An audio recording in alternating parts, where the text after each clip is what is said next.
What about the graphs of the other trig functions? Well, I think it's worth looking at them, and it's nice to have an idea what they look like. Now, I don't, when I teach trig, I do not stress these, and but I think it's still important to take a look at them. The reason I don't stress them is because there's not a lot of really serious applications that I can think of, I've ever seen, regarding the graphs of these functions. But they are informative. So first of all, let's look at the tangent function. What's y equal to tangent look like? Well, it's tangent is sine divided by cosine.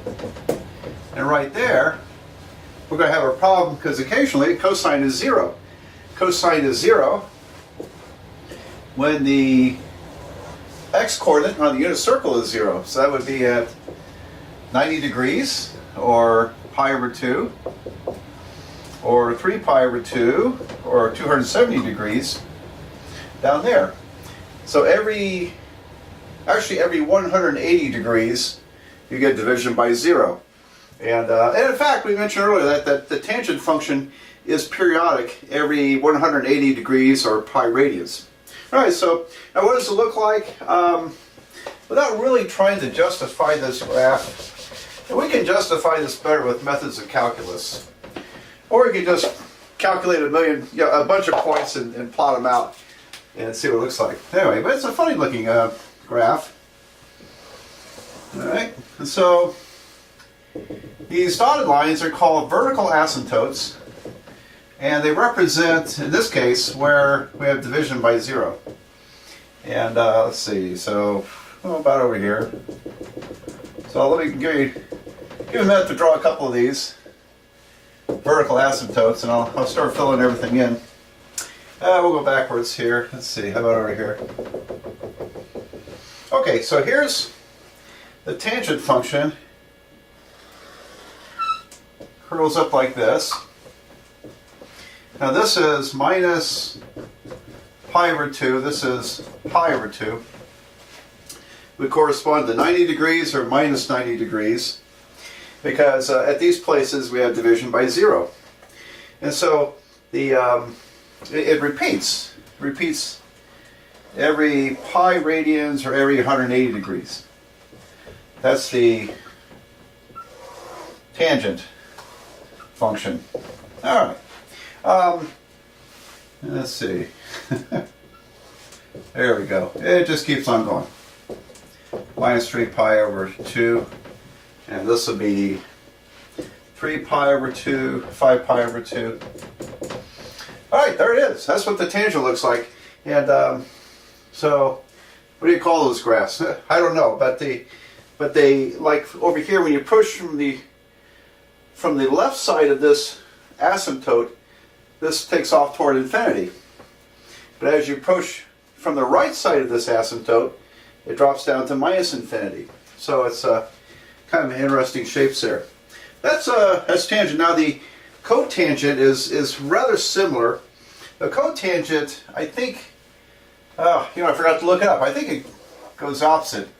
I think it drops down. I could be wrong. Anyway, cotangents have asymptotes at 0, pi, 2 pi, and multiples of pi. Because cotangent has division by 0 when sine is equal to 0. So the vertical asymptotes are shifted, and I think these might be reversed. I have to look it up. Anyway, tangent and cotangent, that's what they look like. Alright, so let's look at secant and cosecant. And the secant function reminds me of an interesting talk I went to at Miami University some years ago.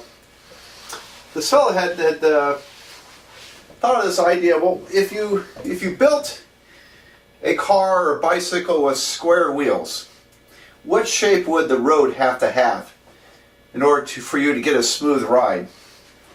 Alright, so he worked all that out, and and then he actually built a bicycle with square wheels and built about a 20-foot little track in the shape he was talking about, where he could theoretically get a smooth ride with square wheels. It was very bizarre. Anyway, it actually ended up having nothing to do with secant, but it kind of reminded me of secant function. So I'll get back to that story in a minute. But all right, secant is 1 divided by cosine, So as with the tangent function, we're going to have asymptotes when cosine is 0. So pi over 2, cosine of pi over 2 or 90 degrees is 0. Same with minus pi over 2. And then there's pi, there's 3 pi over 2. There's another vertical asymptote, division by 0. And I'll go over here too. Alright, here's minus 3 pi over 2. So y equals to secant of x. Alright, it's the minimum secant can take when it's positive is 1.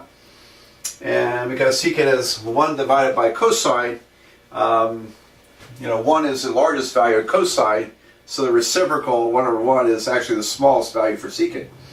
And when secant is less than 1, then, I'm sorry, when cosine is less than 1, secant is greater than 1. So anyway, it looks like this. There.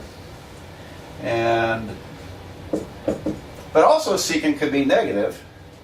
And negative 1 is the maximum. So this is pretty much what it looks like. Like so. And again over here.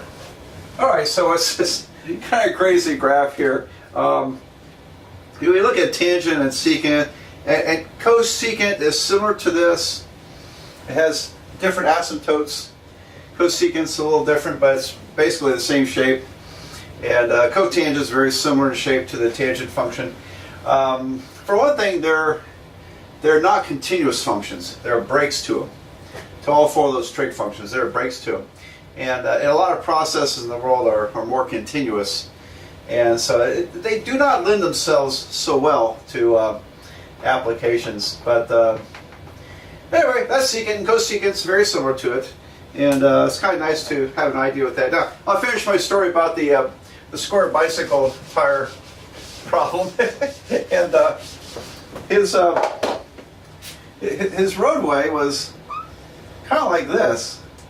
So it kind of reminded me of the bottom parts of secants, although they were not secants. But anyway, so you imagine yourself on here with a square tire. In order to get a smooth ride, the axle cannot go up and down. So no matter how you turn on this, and I haven't drawn this very well, no matter how you turn, the axle would stay level. That would give you theoretically a smooth ride. So this guy did succeed in coming up with this function and building a bicycle in a road track. And actually, it was on a local TV channel demonstrating it. And so it's one of the kind of amusing things mathematicians like to play with. But anyway, but has nothing to do with trigonometry. At least not the secant function. Okay, well that's about all I have to say. If you had to really learn to graph secant or cosecant or tangent or cotangent, you could bring in the function transformations that you may have learned in a college algebra class. Stretching functions horizontally or vertically, reflecting them, transforming them left and right, up and down. You could apply those transformations ideas to these basic trig functions and probably do a graph that way. That would probably be the way to look at those. Okay, well, that's about all I had to say about that.